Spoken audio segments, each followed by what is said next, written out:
خدا نے تمہاری جانیں بچانے کے لیے مجھے مصر میں بھیجا۔ آج کی ہماری پہلی تلاوت تکوین کی کتاب 44ویں باب کی 18ویں سے 21ویں، 23ویں سے 29ویں اور 45ویں باب کی پہلی 5 آیت مقدسہ۔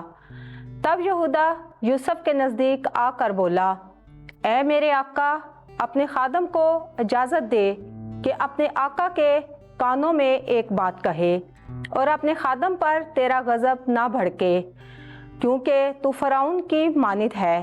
میرے آقا نے اپنے خادموں سے یوں کہہ کر پوچھا کہ آیا تمہارا باپ یا اور بھائی ہے؟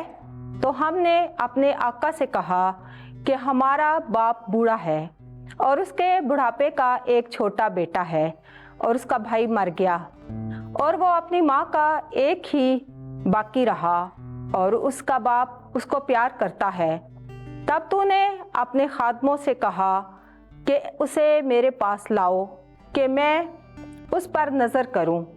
پھر تو نے اپنے خادموں سے کہا کہ اگر تمہارا سب سے چھوٹا بھائی تمہارے ساتھ نہ آئے تو تم میرا چہرہ نہ دیکھو گے۔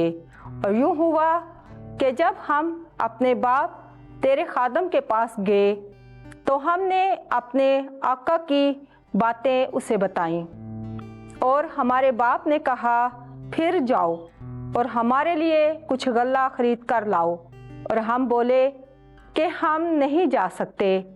اگر ہمارا سب سے چھوٹا بھائی ہمارے ساتھ ہو تو ہم جائیں گے، کیونکہ ہم اس شخص کا چہرہ دیکھنے نہ پائیں گے جب تک کہ ہمارا سب سے چھوٹا بھائی ہمارے ساتھ نہ ہو۔ اور تیرے خادم میرے باپ نے ہم سے کہا، تم جانتے ہو کہ میری بیوی سے میرے لیے 2 بیٹے ہوئے، ایک مجھ سے جاتا رہا اور میں نے کہا وہ پھاڑا گیا اور میں نے اسے اب تک نہیں دیکھا۔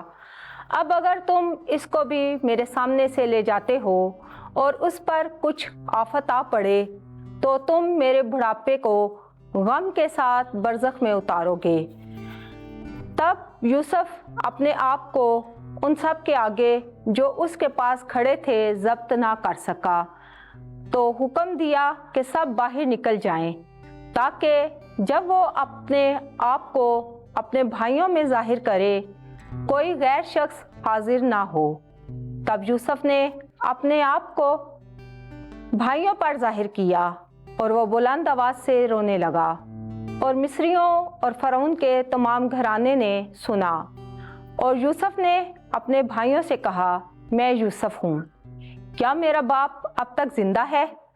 تب اس کے بھائی اسے جواب نہ دے سکے، کیونکہ وہ اس کے آگے گھبرا گئے۔ اور یوسف نے اپنے بھائیوں سے کہا، میرے نزدیک آؤ۔ تب وہ نزدیک آئے اور بولا، میں تمہارا بھائی یوسف ہوں، جس کو تم نے مصر کی طرف بیچا۔ سو اس لیے کہ تم نے مجھے اس طرف بیچا، غمگین نہ ہو اور اپنے دلوں میں تنگ نہ ہو، کیونکہ خدا نے تمہیں بچانے کے لیے مجھے تم سے آگے بھیجا۔ پاک کلام کے پڑھے اور سنے جانے پر خدا کی برکت ہو۔ زبور 105 جماعتی جواب۔ خداوند نے جو جائبات کی ہیں انہیں یاد رکھو۔ خداوند نے زمین پر قحط نازل فرمایا اور روٹی کا سہارا بالکل توڑ ڈالا۔ اس نے ان سے پہلے ایک آدمی کو بھیجا تھا، یعنی یوسف کو، جو غلامی میں بیچا گیا۔ جماعتی جواب۔ خداوند نے جو جائبات کیے ہیں انہیں یاد رکھو۔ انہوں نے اس کے پاؤں کو بیڑیوں سے باندھا، اس کی گردن لوہے سے جکڑی رہی جب تک اس کا سخن پورا نہ ہوا۔ خداوند کا کلام اس کو آزماتا رہا۔ جماعتی جواب۔ خداوند نے جو جائبات کیے ہیں انہیں یاد رکھو۔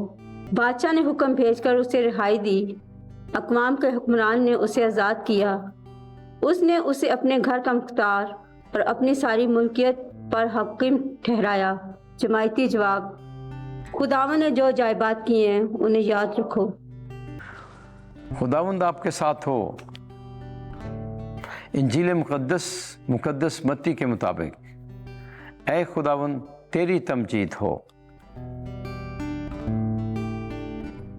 10واں باب